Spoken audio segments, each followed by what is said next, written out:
Personality, they say, changes very easily. You could be in a room with someone and think that, oh, they don't talk much, and then you get them alone and they awaken their personality, release their personality, because in this room I couldn't be myself, but now I'm here and I can release my personality. But character is not that way. Character doesn't change depending on the room you're in.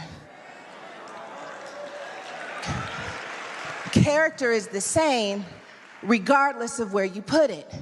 Because character is not rooted in likability. Character is rooted in a belief system.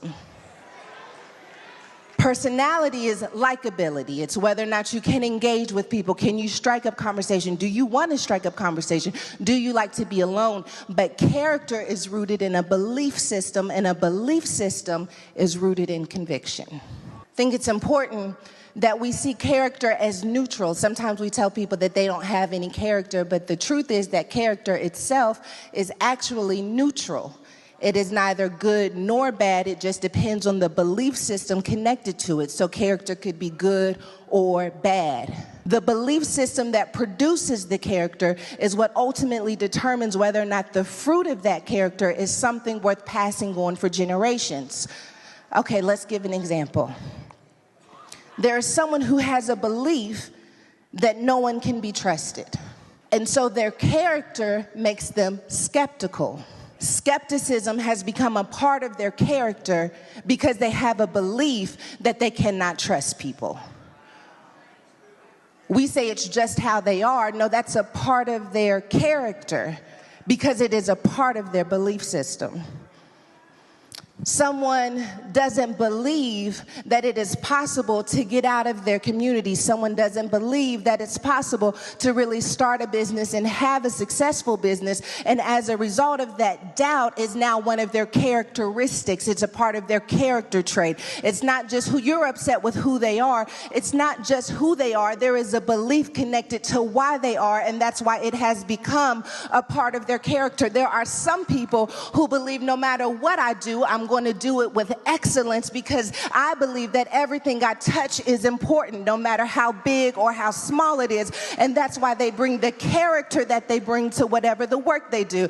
I don't really care what colors you like. What I am more interested in is your character. It takes time to really get an impression of someone's character. I could tell you that I like you when we leave, but I cannot commit to you until I get to see your character. I want to see how you treat people who you don't think you need. I want to understand, do you feel like people are opportunities, or do you feel like they are actually gifts from God that should be valued? I got to see your character. I went for personality before. It took me to a dead end. I had to choose differently. And when I decided to choose differently, I started building friendship based on character. I started hiring based on character. I need to know who you are. And I'm patient enough to wait and see your character. I am not so desperate that I will fall in love with your personality and miss out on the reality of who you are. I will hold my heart back. I will hold my money back because I want to understand, are you responsible? Do you have work ethic? Are you faithful? Your character matters.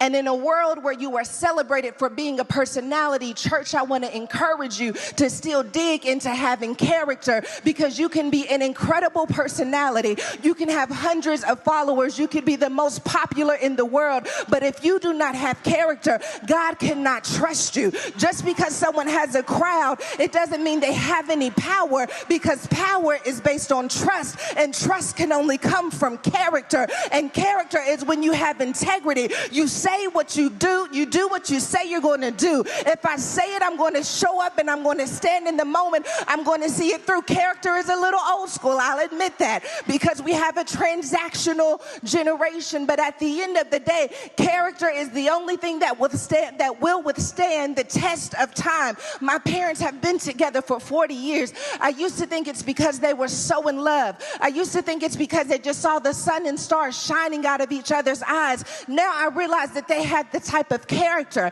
that said, I committed 40 years ago, and because I committed 40 years ago, I'm not going to change my mind just because things get tough.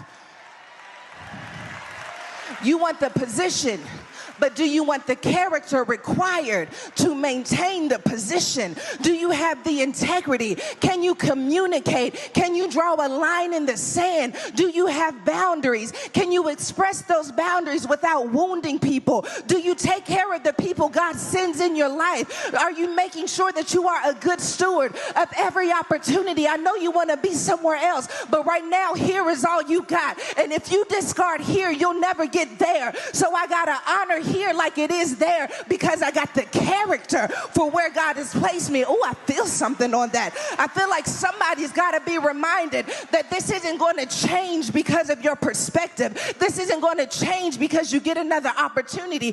This is going to change because you put your character in it.